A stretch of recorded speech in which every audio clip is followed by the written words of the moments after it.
बघा, जेव्हा पण आपण हायवेनी जातो कुठेतरी, तेव्हा सगळ्यात जास्त दिसणारं वाहन कोणतं असतं? हाँ? Correct, truck. निकला ओ गड्डी लेके ओ रस्ते पर ओ सड़क में मग आता या ट्रकच्या मागे लिहिलेलं एक खूप फेमस वाक्य, नाही नाही, तुम्हारा मुंह काला वाला नाही, हॉर्न प्लीज. आणि हॉर्न प्लीजच्या अगदी मधोमध सँडविच झालेला बिचारा ओके आपल्याला दिसत असतो. मग कधी विचार केलाय का की हॉर्न ओके प्लीज हे थोडंसं ग्रामॅटिकली चुकीचं नाही वाटत?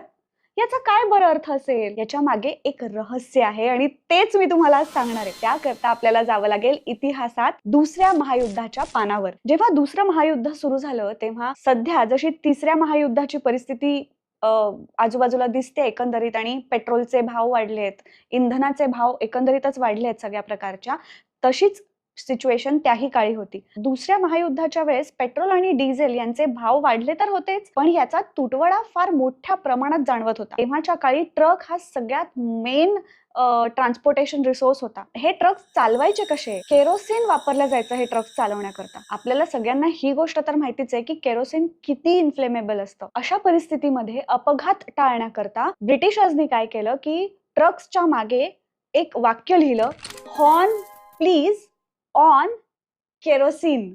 मागून येणाऱ्या गाडीला हे कळायचं एकतर केरोसिन घेऊन जातायत त्या ट्रकमधून, किंवा या ट्रकमध्ये इंधन म्हणून केरोसिन वापरलेलं आहे आणि म्हणून या ट्रक बसनं आपल्याला एक सुरक्षित अंतर पाळायचं आहे. कालांतराने या ऑन केरोसिनचं ॲब्रिव्हेशन होऊन ओके झालं. हॉर्न प्लीज ओके एवढंच लिहिण्यात आलं.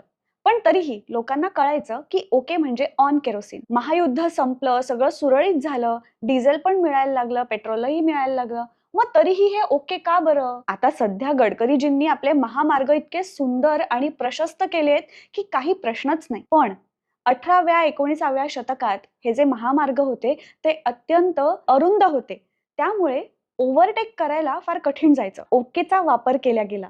ट्रकवाल्यांनी काय केलं, या ओकेच्या वरती एक लाईट लावायला सुरुवात केली. मग या लाईटचं काम काय, तर ट्रकच्या मागून येणारी जी गाडी असायची ती हॉर्न वाजवायची. त्या ट्रक ड्रायव्हरला तर समोरचं दिसायचं.